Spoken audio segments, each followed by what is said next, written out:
Indonesia lauk lautan luar biasa makmur di Indonesia. Wah timah aya di Indonesia, tapi kunaon atuh teu becus ngelola. Ieu cek orang luar negeri. Ulah bicara orang luar negeri. Kecarita orang luar negeri. Kunaon atuh uyah dibawa ke Jepang dikelola ku Jepang, balik deui ka dieu dibawa ku Belanda dikelola ku Belanda, balik deui ka Indonesia. Urang selamana hanya jadi konsumen. Besi dikelola lah ku orang Amerika, ku orang Jepang, balik deui ka orang jadi konsumen kayu kitu kene, minyak kitu kene dan lain sebagainya. Selamana Malaysia geus bisa nyieun mobil, Jepang mah geus puguh, Cina anu eueuh dongeng nyieun mobil, hanya nyieun mainan anak-anak, kuari mobil motor kendaraan geus loba buatan Cina. Padahal kapinteran bangsa Indonesia leuwih awal munculna, tapi eueuh mobil buatan di Indonesia hanya rakitan-rakitan paling kijang ge diakukeun urang Indonesia, padahal mah lain buatan Indonesia, rakitan Indonesia. Mana motor buatan Indonesia? Eueuh. Padahal kamari ieu urang Rangkas Bitung geus bisa nyieun motor tina awi. Ngan begitu dek dilumpakeun bereuyeuk. Diteudeun we di Jogja aya di Jogja tina awi motor, masya Allah, ngan dipajang doang. Mesin ada kumaha nyieun mesin atuh. Dek pake balap kumaha acak-acakan atuh. Aya tapi di museumkeun motor buatan orang Rangkas Bitung, tah ieu tina awi. Tina kayu sarua bae, mau mobilan dan lain sebagainya. Tapi ieu lain lalagaan, Indonesia teh bisaeun mun nyieun kendaraan. Tapi geuningan. Nah, ieu mah keur carita makin jauh, makin lila, makin jero hutang bangsa Indonesia. Per kepala geus sabaraha. Kakarak lahir doang geus boga hutang statusna. Encan ngadahar uyah-uyah acan, borosot geus aya catetanana, sebab jana geus jadi bangsa Indonesia hutang berarti.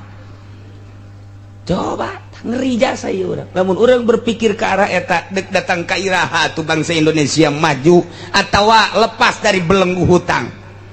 Wallahu alam. Nah, kudu diperjuangkeun amar ma'ruf nahi munkar. Berangkat toel coba. Tokoh mana yang nu bisa dita? Wow, lamun ditoel atuh urang ngeringkuk urang. Mal bisa maju atuh urang dakwah urang. Stop, kekuatanana urang can kuat. Sebab alat-alat eta diukur ke kekuatanana. Urang dek mantek kayu ieu pahatna, mantek awi ieu pahatna, dek mantek besi ieu pahatna. Ragaji ge ragaji kayu mah ieu, ragaji awi mah ieu, ragaji besi mah ieu. Jadi alat itu disesuaikan. Nah Allah teh dek nyeun kamahmuran, kalurusan, kajujuran, pasti Allah ngadatangkeun alat seorang manusia anu super jang ngabentangkeun tentang hukum jeung amar ma'ruf nahi munkar. Encan aya ku ari teh Allah bae can menghendaki. Sebab alat teh can aya. Kakarak boga Gus Dur doang. Gus Dur teh alat anu canggih, kakarak ngabor doang geus dipilihkeun ka alat. Enggak sebaik kuari wassalam beres Gus Dur. Lumayan sabaraha departemen nukunyana di beresan. Bentuk dakwah teh kos kitu. Departemen sosial awakeun, departemen penerangan awakeun, sebab ieu adalah icu biangna di dieu teh eta sarang korupsi eta dakwah ngaranna. Kuari lamun deuk dakwah tah mui tah depag eta tah korupsi luar biasa di dinya teh. Jeung sajabana bae. Tah lamun bisa cara Gus Dur bubarkeun eta dakwah ngaranna kos kitu. Deuk kaleugitkeun korupsi teh sarangna. Eta ngaranna bentuk dakwah mun hayang nyaho di mana letak dakwahna tah polosia teu datang ka dinya. Kos kitu tah bentuk dakwah teu kuateun Gus Dur ge kakarek pake siet kolepa ganti kuari. Oh berarti nu kuari mah lain alat jangan luruskeun. Sengaja Allah nyieun alat-alat dimulai presiden menteri datang ka kitu di MPR DPR, datang ka gubernur, datang ka itu bupati, datang ka camat, datang ka lurah, bentukna kos kieu kahayang Allah urang dititah ngadakwahannya teu kuat. sebab ukuran dakwahna ukuran alat. Kanjeng Nabi geus ngajelaskeun man ra'a minkum munkaron pastata'a yughayyiruhu fal yughayyirhu biadi. Lamun ningali munkarat kemudian orang mampu make kekuatan tangan sok melalui leungeun. Sekup nasional, sekup internasional, sekup internasional Osama bin Laden, sekup internasional itu Saddam Hussein, sekup internasional gitu Muammar Gaddafi. Dijore-jore di Indonesia Muammar Gaddafi urang terbawa ku media teu nyaho latar belakang nu diitung teh kagorengan jeung kekayaanana berlimpah sehingga teu nyahoeun perjuangan moal dibom ku Amerika lamun jelema teu lurus otak pasang.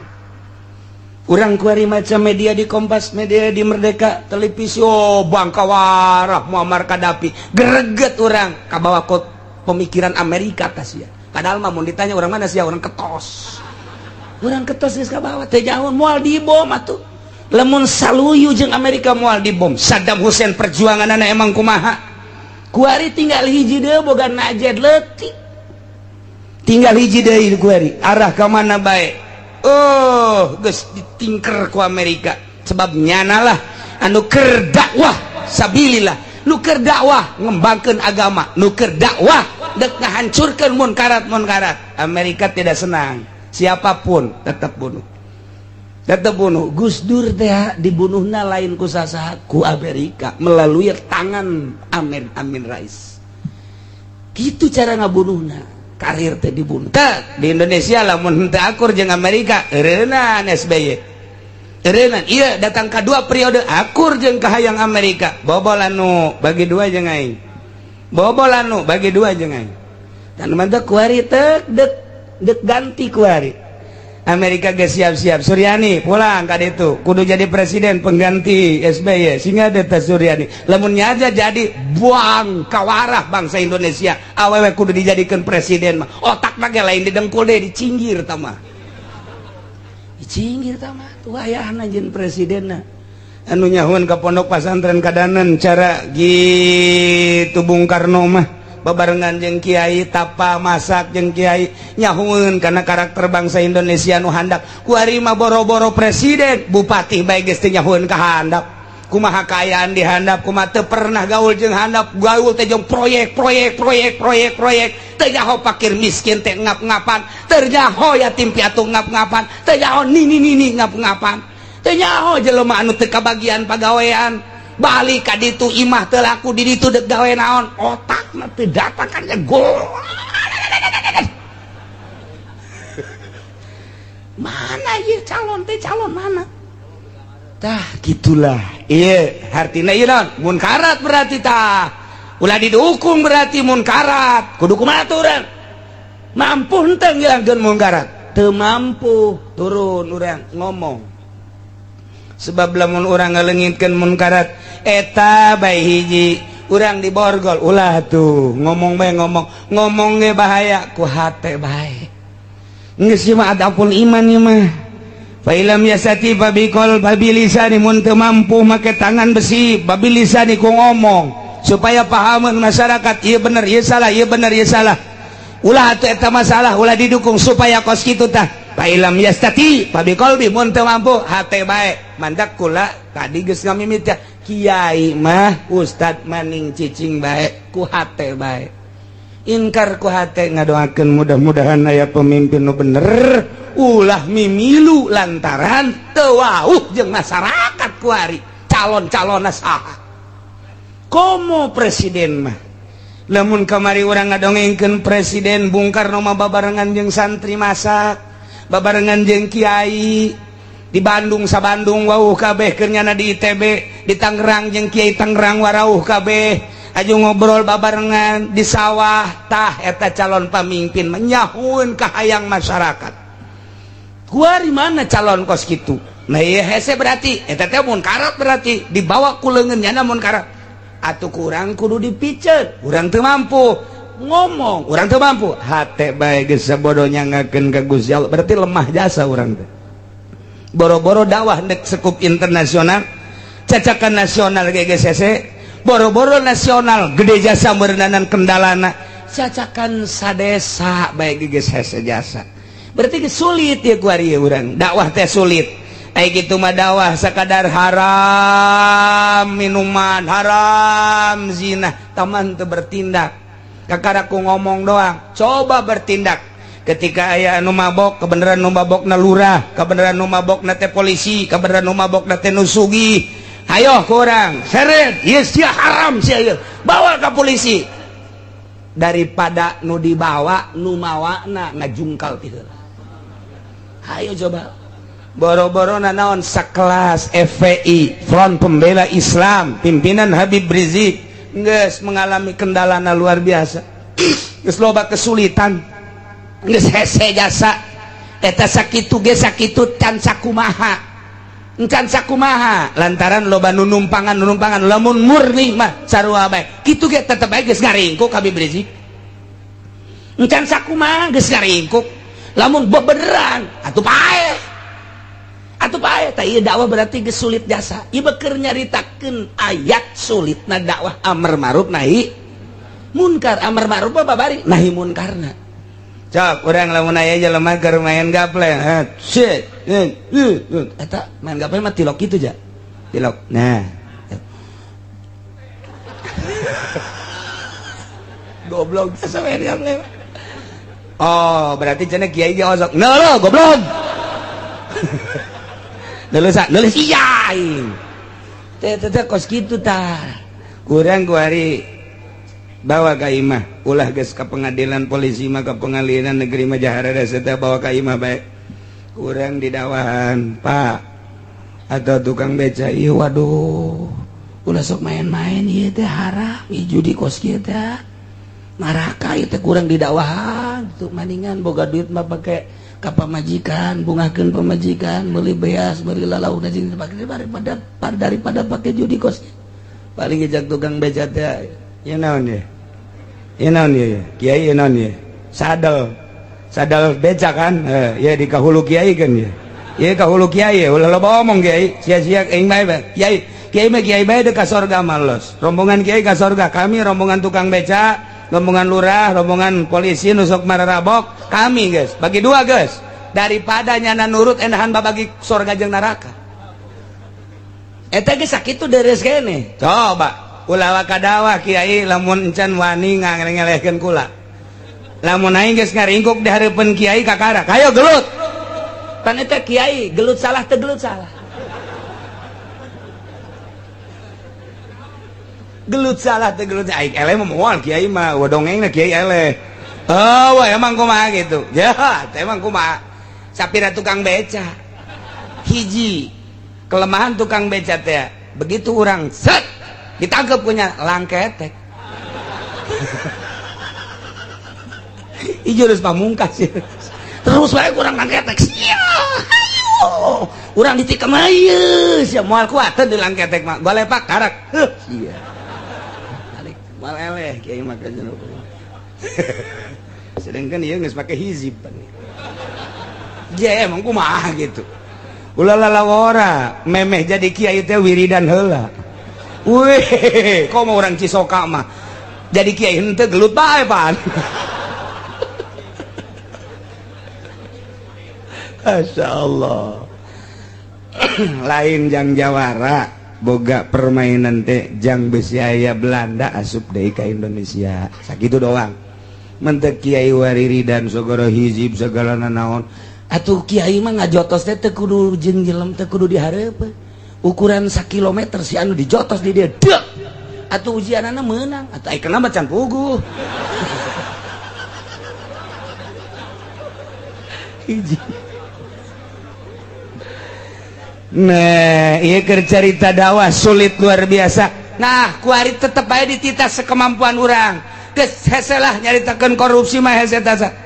Dakwah ngadakwahan supaya eureun korupsi hese jasa. Lantaran geus kabeh teh mah korupsi mah. Kuari eta nu mabok hese ngan saukur ngomong bae muludan rajaban pengajian musina hese terus kabeladirna hese jasa hese.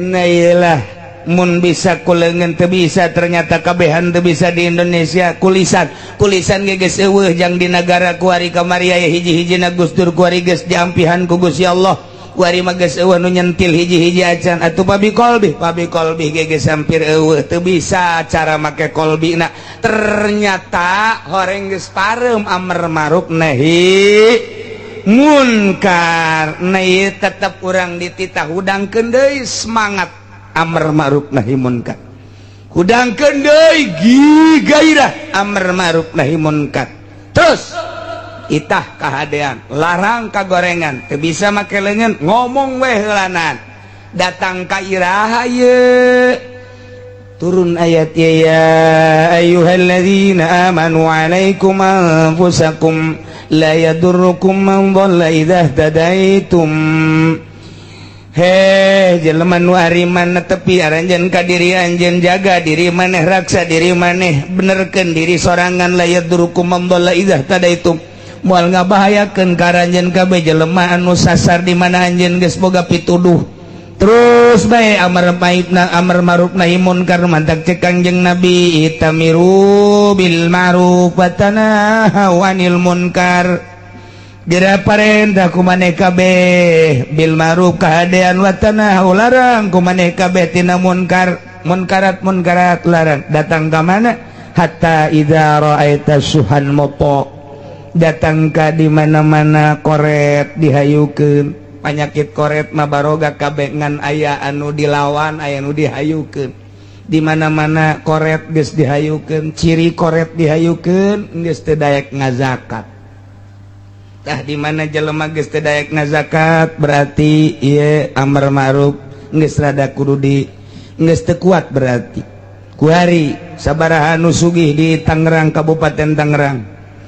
Sakabupaten Tangerang meheulanan sabaraha anu sugih ulah sa Kabupaten Tangerang sakecamatan Pasar Kemis anu nileina geus nisab zakat mun pare geus aya 1 ton lamun ayeuna kitu dagang geus boga 100 grameun ta eta teh sabaraha di Kecamatan Pasar Kemis apa aya nu ngaluarkeun zakat atau sabaraha persen nu ngazakat dina ngazakatna ge hartana teh aya beureun 10 miliarna tapi nu dikaluarkeun paring ge 1 juta 2 juta 10 juta teu sesuai ieu suhun muto geus didinya geus harapan dakwah maka jeung kumaha ge kos kitu tapi dakwah mah dakwah pengen dikurangi sebab geus eueuh nanaonan teu dakwah pejabat sabaraha nu kaya tapi aya kadenge ngazakat bupati aya pernah ngadengekeun ngazakat henteu kaya perusahaanna loba anakna luar biasa kadenge ngazakat teu pernah saeutik-eutik acan ngadenge ngazakat berarti geus teu kuat ya urang dakwah ya geus teu kuat wakilna atuh wakilna ge sugih kadenge ngazakat henteu pernah kadenge eta cenah merean lain zakat sogok mah nu kos kitu mal kebal nyogok deui bakal sing hade bujur ustad kasogok sing hade sakedeung deui bakal kararimbul si hade siap bujur besi kasogok ancul-anculan sia nah zakat ieu mah keur carita sabaraha pengusaha di Kabupaten Tangerang mun kukula dihitungan janyaranaho nyaho kula mah insyaallah ngan moal dibejakeun ngaran-ngaranna oh loba jasa kelas komo di Pandeglang mah lain bae kelas nasional kelas internasional lobaan di Pandeglang batan di Tangerang di Pandeglang nu di luar negeri bae nu nyieun perusahaan di Amerika di Pandeglang teh aya 10 urang Tangerang mah eueuh hiji-hiji acan Pandeglang nu boga perusahaan di Amerika aya 10 nu boga perusahaan di Australia aya 5 urang Pandeglang Masya Allah tapi kadenge ngazakat henteu urang Tangerang mah eueuh nu di luar negeri eueuh paling ge lain di Singapura di Singaparna paling aya nu Singaparna mah ge lain usahanya nama kabawa ku pamajikan we ka ditu Tangerang mah ngan saukur kukulibekan di dieu bae kukulibekan geus hese ka Lampung bae jualan monyet Tangerang eta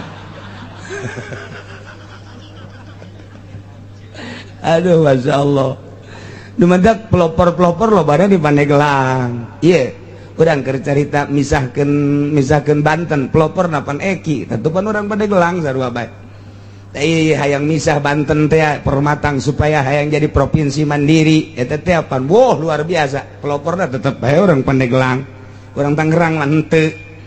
Nah iya tapi Tangerang boga sejarah sebab Tangerang mah Tikoro cak almarhum Kiai Ahmad mah Tikoro ai Tikoro mah kabeh ge kudu melalui Tangerang bae asa ulah kapelag bae teh Tikoro tah. Masyaallah. Nih suhun moto nomor kedua hawan mutbah hawa anu dituturkeun dianutin ai hawa maka kabeh ge boga ngan aya nu diperangan aya nu dituturkeun ku ari ngahayukeun hawa hampir kabeh. Nomor katilu dunian mosaratan dunia anu dipilih nu diheulakeun anu diutamakeun akhirat dikatukangkeun. Pembangunan dunia mah terus bae pembangunan akhirat mah henteu mental dunia mah terus bae mental akhirat mah terteu eueuh. Hanya sebagian kecil anu ngabangun mental jang akhirat hanya pondok pesantren. Di luar pondok pesantren mah geus hampir eueuh pembangunan mental jang ka akhirat. Nah ku ayana sakitu ieu geus menciut berarti mengkerucut amar ma'ruf nahi munkar. Terakhir ijabu kulli dzira'in birayih ngagungkeun nganehkeun ngaujubkeun setiap jelema nu boga pendapat jelema nu boga kitu pemikir dengan pemikiran sorangan tanpa disurtir tanpa dipilter tanpa dimusyawarahkeun asa aing bae pinter asa aing bae hebat asa aing bae sagala rupa ge insinyur asa aing bae dokter andas asa aing bae kiai asa aing bae tanpa dimusyawarahkeun asal geus kos kitu geus dakwah teh geus moal kuat kajen kukumaha ge. Nah ieu geus aya kabeh palaika nafsaka di mana-mana nafsu non koret geus dituturkeun hartina nuturkeun koret tadaek ngazakat tadaek sosial. Nomor kedua nuturkeun hawa nafsu terus bae ancul-anculan. Nomor katilu nuturkeun dunia ngaheulakeun dunia mandirikeun akhirat. Nomor kaopatna ngahebatkeun diri ngaistimewakeun diri tanpa aya konfirmasi jeung batur. Nah ieu mah dakwah geus datang ka dinya dirampingkeun falaika nafsaka kuari mah maningan bebener diri baik kuari geus maning masing-masing orang mengaji ka masjid ka imah ngaji ka masjid ka imah kok bisa gitu cenah kiai coba dakwahan coba dakwahan ahli partai coba dakwahan tek ceuli datang ka rikes ceuli datang ka nyengkleh ceuli moal bisa didakwah mal bisa didakwahan bener moal pasti itu bener baik kuari ayeuna calon pilgub calon pilkada calon cok urang dakwahan moal bisa calon presiden dakwahan moal ana moal bisa moal aya mangpaatna atuh maningan diri urang bae ulah kabawa caah ka ditu supaya urang beres sebab moal aya nu bisa didakwahan dirampingkeun ku urang geus turunlah ayat ieu cerik Sidina Abu Bakar Siddiq ketika turun ayat ieu lantaran berarti geus sulit jasa jaga di akhir zaman ketika manusia geus ngamalkeun ayat ieu berarti dakwah geus eueuh harpat ciri-cirina Abu Bakar Siddiq ciri ditaranya ku sahabat kunaon Sina Abu Bakar ciri jelema pasti bakal ngaramalkeun ayat ieu di akhir zaman sebab geus hese dakwah boro-boro ngadawahan nu gede boro-boro dawahan ngadawahan nu gagah boro-boro ngadawahan di keluarga ge asana geus hese jasa ngadawahan pemajikan geus hese ngadawahan anak geus hese ngadawahan dulur geus hese dakwah bae pokona mah tah ieu ku ari nu dakwah mimbar lain dakwah tah mah hayang kabeuli sekupi lain dakwah ngan deres keneh aya keneh deres keneh aya nu daekeun keneh engke maka ditun geus sararangheut lantaran geus mangpaatna nah geus diamalkeun ayat ya ayyuhalladzina amanu alaikum anfusakum la yadurrukum man dhalla idza tadaitum berarti kembali ka diri sorangan ngabebener diri bae lah geus kuari mah kuari mangges bemaningan ngabebener diri isuk-isuk ka subuh mandi beres mandi kemudian make baju terus urang ngawudu beres terus salat duha tas salat duha cicing di hareupeun imah bari neulekeun simban nu liwat geus kitu bae geus lumayan sakitu. Ya Allah itu beres nanti ilallahi marja'ukum jami'a ka Allah hungkul tempat babalik aranjeun kabeh-kabeh. Nah ya sing ade nu dakwah nu henteu tetep babalikna ka Allah, nu bener nu salah tetep babalikna ka Allah. Ieu teh dua hiji janji, nomor kadua nyingsieun sing ade kanu dakwah balikna tetep ka Allah, alhamdulillah pasti engke aya balasanana. Anu di dakwahan teu daek ngadenge tetep balik ka Allah bae, anu bener nu salah tetep balikna ka Allah bae. Engke fayunabbiukum bima kuntum tamalun, Allah bakal ngabalas naon nu ku anjeun dipigawe. Mudah-mudahan pagawean-pagawean urang nu ku urang dipigawe ayeuna, nu salahna dihampura ku Gusti Allah, nu benerna dicatat ku Gusti Allah, sehingga urang dibalas bebenerna bae ku Gusti Allah. Wallahu a'lam.